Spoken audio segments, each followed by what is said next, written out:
ये है ताज media group और आप देख रहे हैं ताज न्यूज, आईना सच का।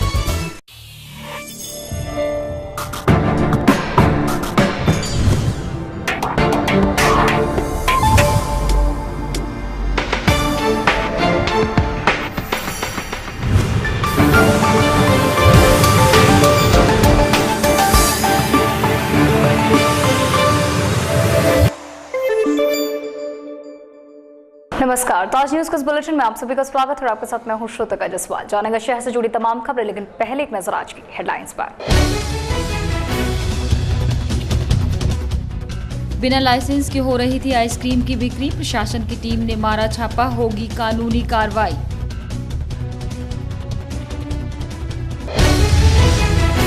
महापौर को खुद पर हुआ गुमान, खो गए हैं जनता दरबार में, खुद ही दे रहे हैं बयान, जनता दरबार है बेहद सफल। विश्वविद्यालय का शैक्षिक कैलेंडर हुआ हवा हवाई, यूजीसी के सारे नियम ताक पर, नए सत्र की तैयारी शुरू, लेकिन 2013-14 के परीक्षा परिणाम हुए कहीं गायब। और ढेरों बीमारियों की सौगात लेकर आया बरसात का मौसम, डॉक्टर्स ने कहा भोजन संभल कर करें, कर सकता है तबीयत खराब। और अब खबरें विस्तार से। अमूल आइसक्रीम विक्रेता के यहां बिना लाइसेंस हो रही थी होममेड आइसक्रीम की बिक्री, जिसकी शिकायत मिलने पर जब प्रशासन की टीम ने छापा मारा तो वहां कई और अनियमितताएं पाई गई। विभागीय अधिकारियों ने बताया कि आइसक्रीम के सैंपल लेकर जांच के लिए भिजवा दिए गए हैं, जबकि बिना लाइसेंस के बिक्री करने के मामले में कानूनी कार्यवाही की जा रही है। यूं तो अमूल के फूड प्रोडक्ट्स पूरे देश में ही लोकप्रिय हैं, मगर उनकी लोकप्रियता का कुछ लोग गलत फायदा उठा रहे हैं। ऐसे ही एक मामला उस समय सामने आया जब फुलट्टी बाजार के एक आइसक्रीम विक्रेता के यहां मिलावटखोरी की शिकायत मिली। सिटी मजिस्ट्रेट और प्रभारी अधिकारी खाद्य पदार्थ कुमार विनीत को मिली शिकायत के मुताबिक विनोद अग्रवाल नाम का विक्रेता अमूल आइसक्रीम का डीलर है, पर उसके यहां अमूल के नाम पर निजी आइसक्रीम की बिक्री की जाती है। प्रकरण भी संज्ञान में आया है कि वो अमूल के ठेले पर अपनी खुद की मैन्युफैक्चरिंग भी बेच रहा है और कहीं ना कहीं उसने खुद भी स्वीकार किया है कि शायद उसके पास लाइसेंस नहीं है। ये भी हमारे संज्ञान में आया है। अभी तत्काल हमारी टीम जाकर इसकी जांच भी करेगी और इस पर कड़ी से कड़ी कार्रवाई की जाएगी। शिकायत के बाद एफडीए की टीम ने मौके पर जाकर छापा मारा तो वहां उनको और भी कई शिकायतें मिली, जिनके बारे में टीम के डेजिग्नेटेड ऑफिसर राम नरेश यादव ने जानकारी दी। शिकायत ये थी कि एक ही प्रीमिसेस में अमूल की आइसक्रीम और खुद की बनाई हुई आइसक्रीम, तो नियमतः ऐसा तो गलत नहीं है कि एक जगह पर दोनों आइसक्रीम बेची जा सकती हैं, लेकिन पब्लिक भ्रमित ना हो इसके लिए अलग अलग जो ट्रॉली होती है इसमें ये होना चाहिए। इस प्रकरण में आइसक्रीम विक्रेता विनोद अग्रवाल के यहाँ निरीक्षण में सस्ती आइसक्रीम बनाकर एक ठेल में अमूल ब्रांड के साथ बिक्री करना पाया गया। हालांकि विभागीय अधिकारियों ने इसे अपराध की श्रेणी में नहीं माना, पर जब ताज न्यूज की टीम ने बिक्री के लिए लाइसेंस की अनिवार्यता के बारे में पूछा तो वो कैमरे से कन्नी काट गए।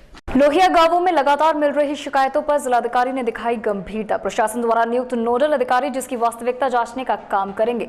डीएम पंकज कुमार ने बताया कि ये नोडल अफसर जिला स्तर के अधिकारी होंगे, जिनके द्वारा भेजी गई जांच रिपोर्ट में दोषी पाए गए अधिकारियों के खिलाफ सख्त कार्यवाही कराई जाएगी। लोहिया ग्राम समाजवादी शासन की प्राथमिकताओं में शुमार है, जिसको लेकर जिला प्रशासन की चिंता लाजमी है। आए दिन लोहिया गांव में कभी आवासों तो कभी शौचालयों को लेकर घपले की शिकायतें मिल रही हैं, जिससे जिलाधिकारी पंकज कुमार का माथा ठनक गया है।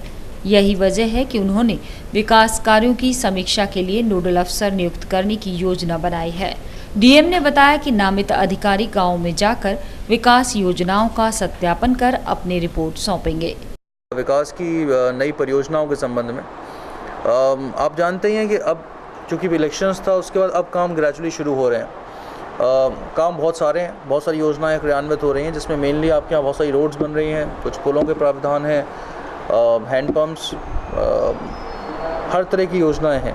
गौरतलब है कि बीते दिनों हुई जिला योजना समिति की बैठक में भी ये मुद्दा जोरदारी से उठा था, जिसके बाद प्रशासन ने गंभीरता से लेते हुए ये हल निकाला है। डीएम के मुताबिक इससे ऐसे अधिकारियों को चिन्हित करने में मदद मिलेगी जो कागजों के जरिए फर्जी प्रगति रिपोर्ट भेजते हैं। उन्होंने हिदायत देते हुए कहा कि ऐसे अफसरों के खिलाफ सख्त कार्रवाई की जाएगी। अव्यवस्थाओं की भेंट चढ़ गया विकास भवन में होने वाला स्वरोजगार योजना का साक्षात्कार, जिसमें मिसमैनेजमेंट के चलते अभ्यर्थियों को खासी परेशानी उठानी पड़ी है। विकास भवन में इंटरव्यू को आए आवेदक जानकारी के अभाव में इधर उधर भटकते रहे और प्रबंधन की कमी के चलते उन्हें अनावश्यक तकलीफें उठानी पड़ी। ये नज़ारा संजय प्लेस स्थित विकास भवन का है, जहां जमा ये सैकड़ों लोग प्रधानमंत्री स्वरोजगार गारंटी योजना के तहत लोन के इंटरव्यू देने आए हैं। मगर मजे की बात तो ये है कि इतने आवेदकों को बुलाने के बाद भी विभागीय लोगों ने किसी प्रकार के इंतजाम करने की जरूरत नहीं समझी, जिसके चलते आवेदकों को भारी परेशानी का सामना करना पड़ गया। इन्हें लिस्ट में अपना नाम ढूंढने के लिए भी भारी मशक्कत करनी पड़ी। विकास भवन के बाहर घंटों आवेदकों में लिस्ट को लेकर खींचातानी चलती रही, जबकि इन सबसे बेपरवाह इंटरव्यू पैनल में बैठे अफसर बंद कमरे में साक्षात्कार में मशगूल रहे। लेकिन रोजगार की चाह में पैसे की आस रखने वाले इन आवेदकों का लोन का इंटरव्यू का अनुभव किसी जंग जीतने से कम नहीं रहा। हाँ, वो कह रहे हैं कि आगे नंबर, परेशानी यही है कि हमारा नंबर आना चाहिए। हाँ जी, ये कह रहे हैं कि नंबर आ जाएगा और सूची में नाम नहीं है, तो ये कैसे नंबर आएगा, ये नहीं समझ में आ रहा। हाँ जी, मेरा तो ऐसे ही मतलब है कि ये यहाँ नंबर आना नहीं है, वैसे ही गुमराह कर रहे हैं। बैठने के लिए होना चाहिए था, पानी और जो भी पंखे वगैरह व्यवस्था होनी चाहिए थी।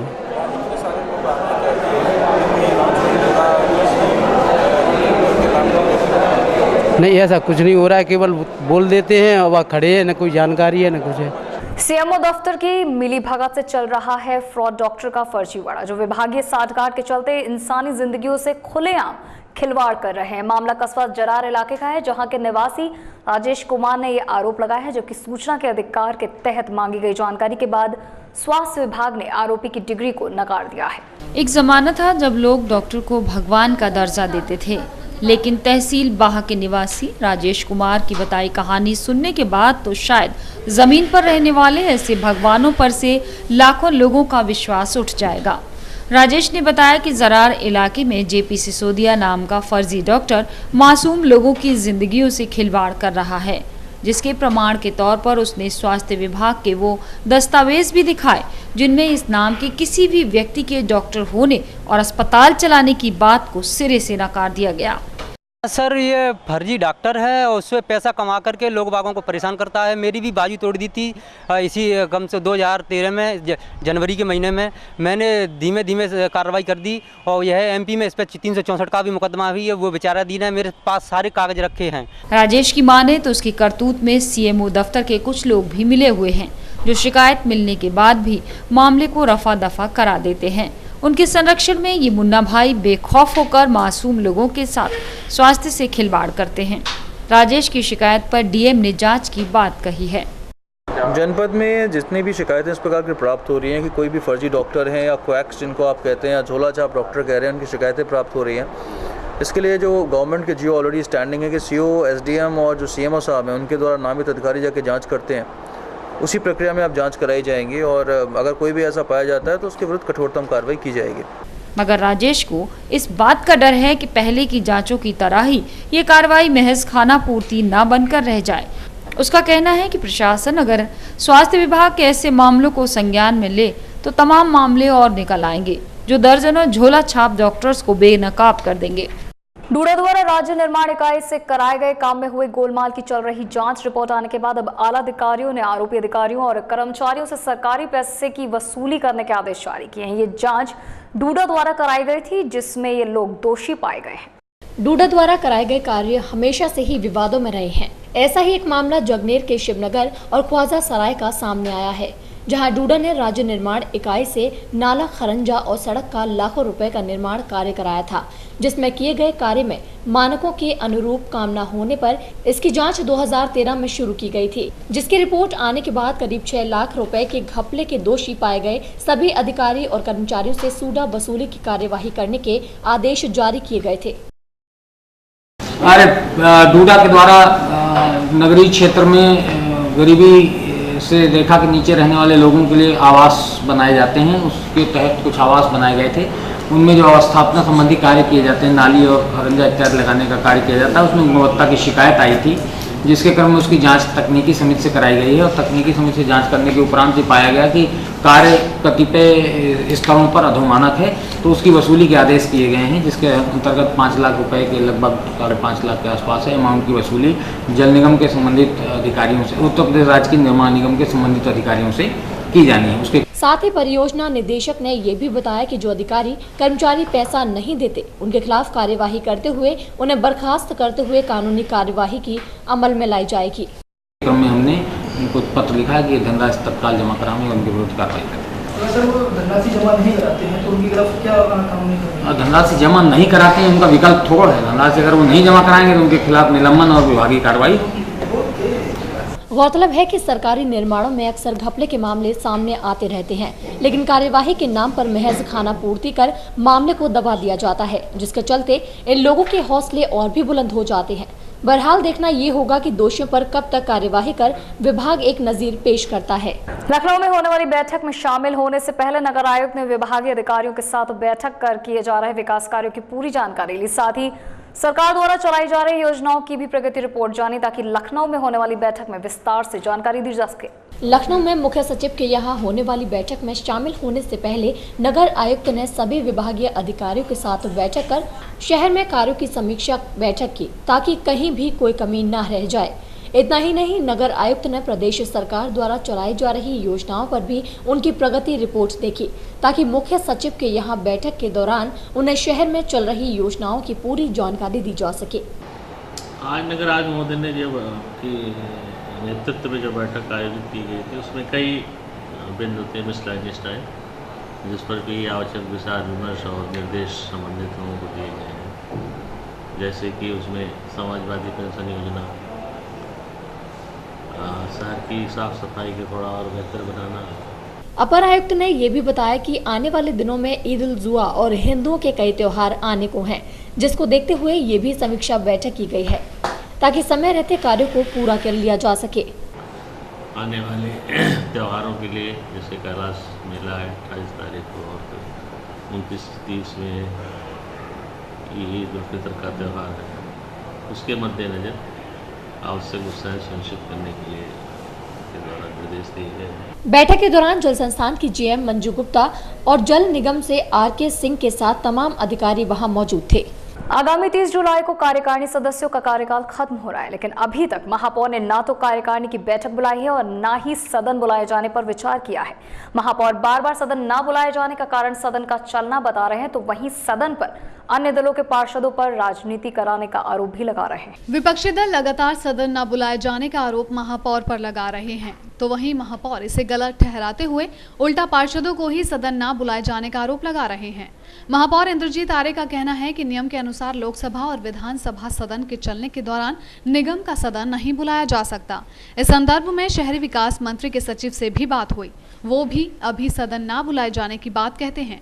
साथ ही महापौर ने यह भी बताया कि वो खुद शहर के विकास को लेकर चिंतित हैं और जल्द ही सदन बुलाना चाहते हैं, लेकिन वो मजबूर हैं। नियम के अनुसार जो इसमें जीव लगा है आया है और एक नियम है कि जब लोकसभा और विधानसभा सत्र चल रहा हो तो क्योंकि हमारे सांसद और विधायक माननीय मेरे सदन के और सामान्य सदस्य हैं, तो जब तक यदि वो उस पर ऑब्जेक्शन करेंगे तो हमारी जवाबदेही होगी। फिर भी हमने प्रयास किया, भारतीय दल के नेताओं को बुलाकर बैठक की। वहीं दूसरी तरफ लगातार भाजपा पार्षद महापौर पर हठ धर्मिता और मनमानी का आरोप लगाते रहे। उनका कहना था कि महापौर शहर को लेकर बिल्कुल भी गंभीर नहीं हैं, महापौर अपने लिए ही सोचते हैं। साथ ही भाजपा पार्षद ने बताया कि महापौर महज नियमों का हवाला देकर सदन टालने में लगे हैं, लेकिन हम ऐसा नहीं होने देंगे। उन्होंने जिस तरह से हठधर्मिता अपना रखी है ना कि जो मेरी मर्जी होगी मैं वही मैं करूँगा। अब तुमने शायद ये लग रहा है कि मैं सत्ता पक्ष का अगर मेयर हो गया हूँ तो मेरी मर्जी होगी वो करूँगा, और जो लोग अन्य पार्टियाँ वो जो चाहेंगे वो लोग, तो हम ऐसे नहीं चले देंगे, उनकी हठधर्मिता नहीं चले देंगे। नगर निगम एक्ट के हिसाब से नियमानुसार चलेगा, चाहे वो कार्यकारिणी की मीटिंग हो चाहे सदन की, लगातार सदन की मीटिंग की अवहेलना करें। गौरतलब है कि अभी हाल ही में हुई बैठक को भी विरोध के चलते रद्द करना पड़ा था। इतना ही नहीं, आगामी 30 जुलाई को कार्यकारिणी सदस्यों का कार्यकाल भी खत्म हो रहा है और नियम के अनुसार कार्यालय खत्म होने से पहले नए सदस्यों का चुनाव होना आवश्यक है।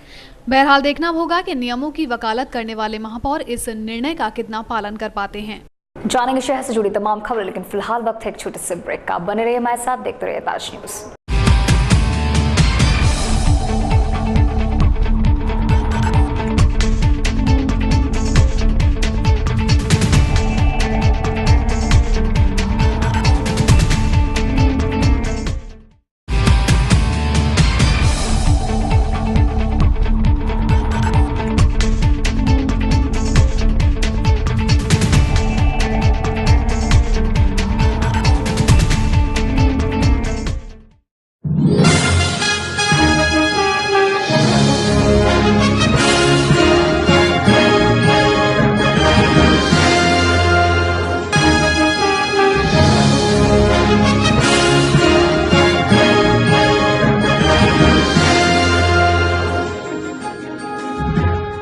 Sharda Group of Institutions, with its Hindustan campus and Anand campus, has been awarded the Outstanding Placements Award by HT Media for 2 years in a row, a result of placing more than 17,000 students in over 2,200 corporate. Come, be a part of Sharda, a leader creating future leaders. For admissions, log on sgei.org.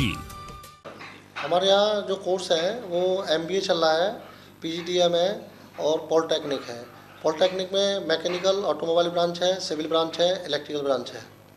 हमारे यहाँ ये हमारा जो college है वो A grade में college का दर्जा प्राप्त हुआ है। 5 साल के अंदर हमने A ग्रेड में कर दिया है।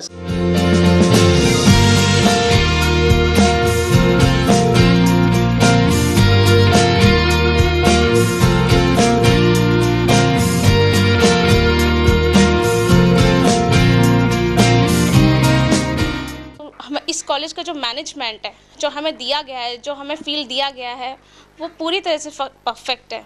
इन 22 सालों में जो और कॉलेज ने जिस तरह से रिकवर किया है अपने आप को, वो इस कॉलेज ने 5 सालों में कवर कर लिया है। Sai Asha properties area approved कोठी प्लॉट्स खरीदने व बेचने के लिए संपर्क करें।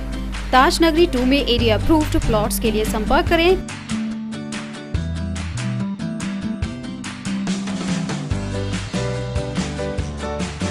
Pawan Goyal, Sai Asha properties, shop number 56, Sofuda road, AD height, crossing Taj Nagri 2, Agra. Mobile number 9719000022।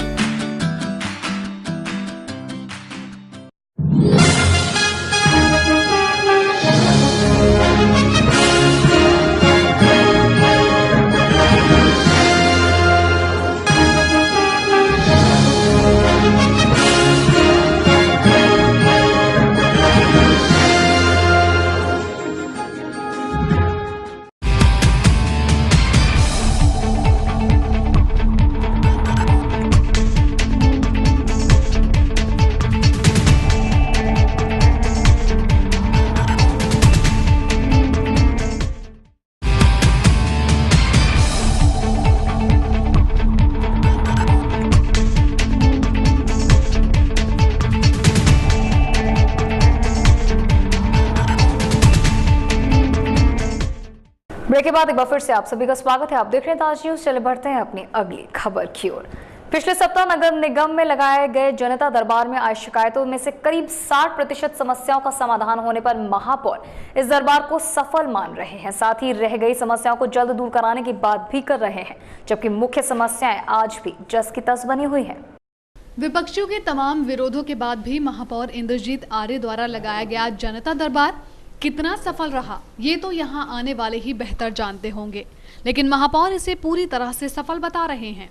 उनका कहना है कि उनके पास कुल 111 समस्याओं के पत्र आए थे, जिनमें से करीब 60% समस्याओं का समाधान हो गया है और बची हुई समस्याएं जल्द ही निपटा दी जाएंगी। 60% जनता दरबार में आई हुई समस्याओं का निराकरण करा दिया गया है और लगभग मैं सोचता हूँ 20-25% और समस्याएं नए लोग लगे हैं, मतलब कल ही रिजल्ट आ जाएगा, वो भी समस्या निपटान होगा।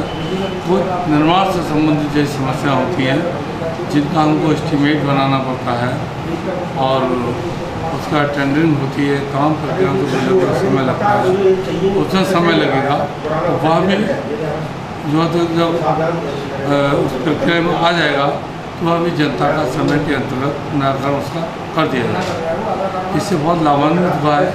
मेरे पास भी लगभग 100 से ऊपर टेलीफोन आए, लोगों ने बधाइयाँ दी हैं, आम लोगों को खुशी आई है कि एक अच्छा काम हुआ है।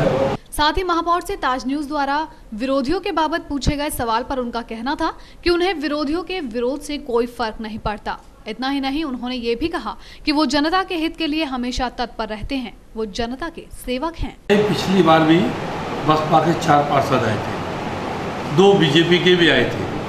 अब पार्टियों में जो राजनीतिक लोग करते हैं वो राजनीति कर रहे हैं, हमको जनता की सेवा करनी है। मैं जब मेयर बना था मैंने कहा था मैं मेयर नहीं आगरा का, मैं आगरा का सेवक हूँ। मैं सेवक के रूप में अपने कर्तव्य का निर्वहन कर रहा हूँ और जनता की सीधी समस्या आ रही है। मैं सोचता हूँ कुछ लोगों को इससे कष्ट भी होगा, लेकिन हमारा जनता से रिश्ता, हम जनता की सेवा करेंगे। शायद इसे ही कहते हैं अपने मुंह मियाँ मिट्ठू बनना। इसलिए महापौर खुद ही अपने जनता दरबार का आकलन कर अपनी पीठ थपथपा रहे हैं। बहरहाल देखना होगा कि महापौर के अगले जनता दरबार में किस तरह का माहौल बनता है और कितनी तारीफ या फिर एक नए विरोध का सामना करना पड़ता है। इस बार बेसिक शिक्षा विभाग के अधिकारी स्कूल खुलते ही सख्त रवैया अपनाने लगे हैं। जिले भर के बेसिक स्कूलों के औचक निरीक्षण के साथ साथ स्टूडेंट्स का भौतिक सत्यापन भी कराया जा रहा है। पिछले वर्ष छात्र संख्या फर्जी दिखाकर दर्जनों विद्यालयों से फर्जी छात्रवृत्ति और मिड डे मील का पैसा हड़पने की शिकायतें आई थी और शिक्षा विभाग ने स्कूलों में पाठ्य पुस्तकों के वितरण के साथ ही धांधली पर अंकुश लगाना शुरू कर दिया है। जुलाई का महीना शुरू होते ही बेसिक शिक्षा विभाग ने सख्ती दिखाना शुरू कर दी है। विभाग के आला अधिकारी जिले भर के प्राथमिक स्कूलों का भौतिक सत्यापन कराएंगे। किसी भी स्कूल की शिकायत मिलने पर औचक निरीक्षण भी किया जाएगा। एडी बेसिक आरपी शर्मा के मुताबिक इस वर्ष पाठ्य पुस्तकों का वितरण भी जुलाई के आखिरी सप्ताह तक करा दिया जाएगा। पिछले वर्ष कई स्कूलों में फर्जी छात्र संख्या के आधार पर छात्रवृत्ति को हड़पने के मामले भी सामने आए थे। हमारे पास किताबें आ चुकी हैं, उनका डिस्ट्रीब्यूशन हो जाए, जिससे कि पढ़ाई का एक माहौल वहाँ पर बच्चों को क्रिएट हो। दूसरा, समय से अध्यापक पहुँचना सुनिश्चित करें।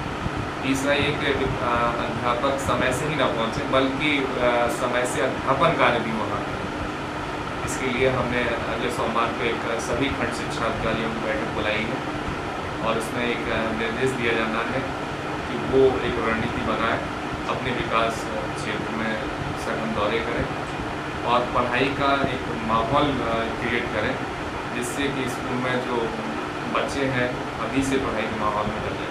शिक्षा विभाग ने अधीनस्थों के पेच कसते हुए ढिलाई न बरतने के सख्त निर्देश दिए हैं। विभाग इस वर्ष विद्यालयों को बिंदुवार परीक्षण करा रहा है, जिससे मिड डे मील, छात्रवृत्ति, यूनिफॉर्म वितरण में किसी भी प्रकार की धांधली न हो पाए।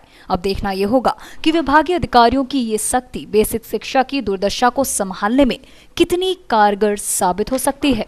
सरकार के आदेश के बाद अब जिले में शिक्षा मित्रों के समायोजन की प्रक्रिया शुरू हो गई है। दूरस्थ विधि से बीटीसी उत्तीर्ण शिक्षा मित्रों को सरकार सहायक अध्यापक के पद पर समायोजित कर रही है। जिला शिक्षा एवं प्रशिक्षण संस्थान केंद्र पर शिक्षा मित्रों के मूल प्रमाण पत्रों का सत्यापन कार्य जोरों पर है। अभी हम लोग सूची वगैरह सब फाइनल कर रहे हैं और अभी फर्स्ट बैच के लिए चयन की प्रक्रिया चल रही है। उसमें वो लिस्ट वगैरह तैयार होगी। अच्छा, थैंक यू सर। फर्दर जो निर्देश आएंगे उसको हम कर रहे हैं। डॉक्टर बी आर अम्बेडकर विश्वविद्यालय का शैक्षिक कैलेंडर एक बार फिर से हवाई हो गया है। यूजीसी के नियमों को ताक पर रख विश्वविद्यालय ने नए सत्र की प्रवेश प्रक्रिया तो शुरू कर दी है, लेकिन सत्र 2013 से 14 के रिजल्ट का कोई अता पता नहीं है। छात्र नेता विश्वविद्यालय प्रशासन के खिलाफ कड़ा रुख अपनाते हुए जल्द बड़े आंदोलन का मन बना रहे हैं। डॉक्टर बी आर अम्बेडकर विश्वविद्यालय के लिए हड़ताल, प्रदर्शन और आंदोलन कोई नई बात नहीं है। शायद विश्वविद्यालय प्रशासन बिना हो हल्ले के कुछ करना भी नहीं चाहता। विश्वविद्यालय के शैक्षिक कैलेंडर के अनुसार मई के आखिरी सप्ताह तक परिणाम घोषित हो जाने चाहिए। विश्वविद्यालय प्रशासन ने शैक्षिक कैलेंडर को मजाक बनाकर अभी तक मूल्यांकन कार्य भी पूरा नहीं कराया है। स्नातक अंतिम वर्ष का रिजल्ट अभी तक ना निकलने से लाखों छात्र छात्राओं का भविष्य अधर में लटक गया है। फाइनल ईयर का रिजल्ट न निकलने से हजारों स्टूडेंट्स परास्नातक कक्षाओं में प्रवेश से वंचित रह रहे हैं। हमारा विश्वविद्यालय में वीसी साहब ने इस वक्त इतनी गंदी हालत कर रखी है विश्वविद्यालय की कि आश्वासन पर आश्वासन, छात्र आंदोलन रहते हैं, छात्रों को आश्वासन के अलावा और कुछ नहीं मिल रहा है। शैक्षिक कैलेंडर के नाम पे खाना पूर्ति हो रही है। केवल दलालों का जमावड़ा लगा हुआ, पूरी यूनिवर्सिटी में दलाल सक्रिय हैं, उनके खिलाफ कोई कार्रवाई नहीं करी जा रही है। अभी कल परसों की ये घटना है कि छात्र को वाइवा चल रहा था, उसके सिर पे पंखा गिरा है। ऐसे हालात है, जर्जर हालत में बिल्डिंग है, साफ सफाई की कोई व्यवस्था नहीं है। तो ये कहना चाह रहे हैं कि जितने छात्र परेशान हो रहे हैं विश्वविद्यालय में, डीसी साहब कोई निर्णय यही नहीं ले पाते हैं, आश्वासन पे आश्वासन दे रहे हैं। कोई भी आंदोलन करें, कल आज कल यही हो रहा है डेली। अगर 15 या 20 दिन में का हमने समय दे दिया बीसी साहब को, 15 या 20 दिन में अगर हालत नहीं सुधरते हैं तो आंदोलन करेंगे, उग्र आंदोलन होगा और छात्रों की समस्याओं का समाधान होगा, इसलिए हम आंदोलन करें। विश्वविद्यालय प्रशासन के कारनामों से परेशान छात्र नेताओं ने अब उग्र आंदोलन की चेतावनी दी है। विद्यार्थी परिषद के पदाधिकारी छात्र हित के लिए कुलपति को तत्काल विश्वविद्यालय से हटाने की बात कहते हैं। इस संदर्भ में एबीवीपी ने कुलाधिपति को पत्र लिखकर विश्वविद्यालय की समस्याओं से अवगत कराया है। विश्वविद्यालय के आला अधिकारियों ने यूजीसी के नियमों को भी ताक पर रख नए सत्र में प्रवेश प्रक्रिया शुरू कर दी है।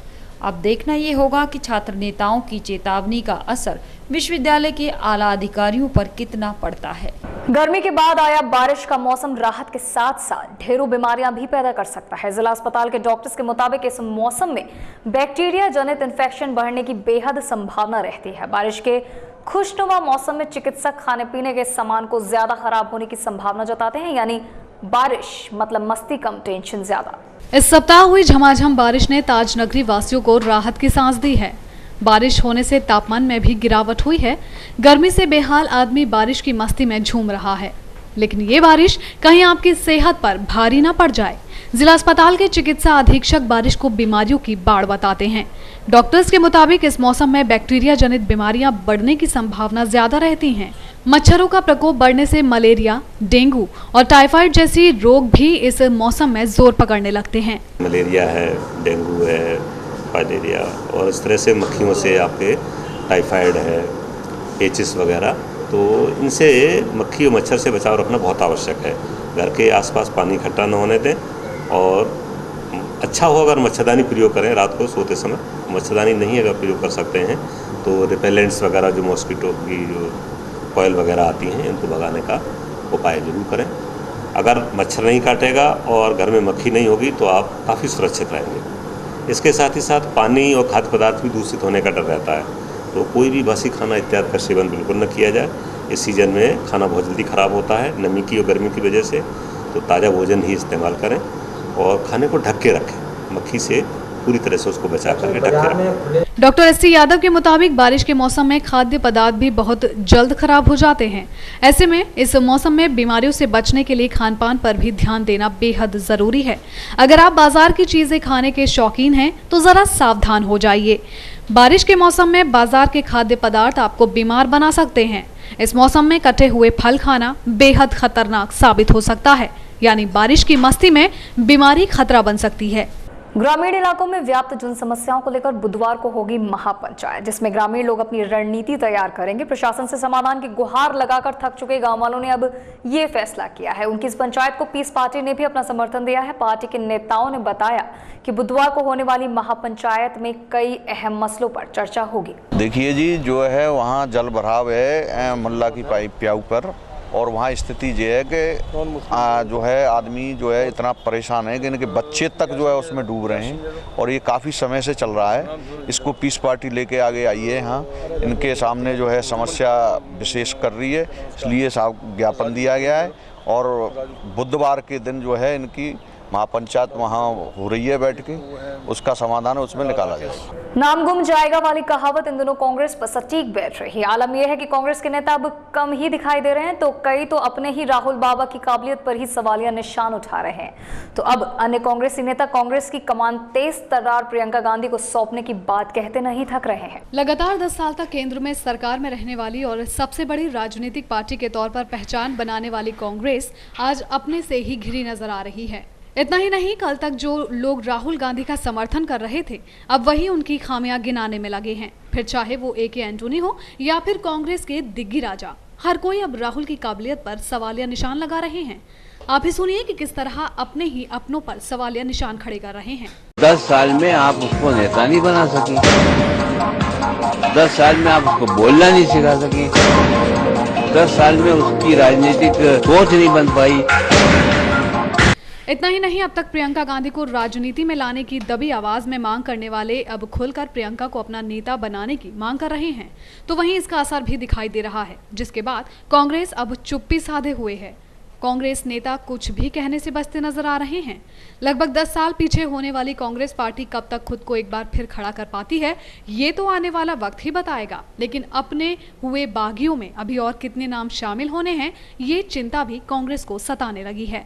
केंद्र में मोदी की सरकार बनने के बाद भाजपाइयों की नजर अब सूबे की कुर्सी पर है। कभी बिजली पानी को लेकर सपा सरकार को भाजपा निशाने पर लाते हैं, तो कभी प्रदेश में बिगड़ती कानून व्यवस्था को लेकर हो हल्ला मचाते हैं। शायद केंद्रीय मसले पर तो अब भाजपाइयों को अब अच्छे दिन दिखने लगे हैं। प्रदेश में कानून व्यवस्था की स्थिति खराब हो या बिजली पानी की समस्या हो, भाजपाइयों का हो हल्ला मचाना लाजमी है। कभी सीएम का पुतला फूंककर भाजपाई सपा सरकार को बर्खास्त करने की मांग करते हैं। हकीकत में भाजपा नेताओं की नजर अब लखनऊ की कुर्सी पर है। भाजपा का नया नारा दिल्ली हुई हमारी, अब है यूपी की बारी। ये है केंद्रीय मसलों पर मोदी सरकार की वजह से भाजपाइयों को अब अच्छे दिन दिखने लगे हैं। सपा सुप्रीमो का हर बयान भाजपा नेता के लिए चुनावी मुद्दा बन गया है। बहरहाल भाजपा नेता जितना ध्यान प्रदेश सरकार में कमी निकालने में लगा रहे हैं, उसे जनता का भला नहीं होने वाला। फिलहाल इस बुलेटिन में बस इतना ही। आगरा की ताजा तरीन खबरों के साथ जल्द हाजिर होंगे। दीजिए इजाजत, देखते रहिए ताज न्यूज। नमस्कार।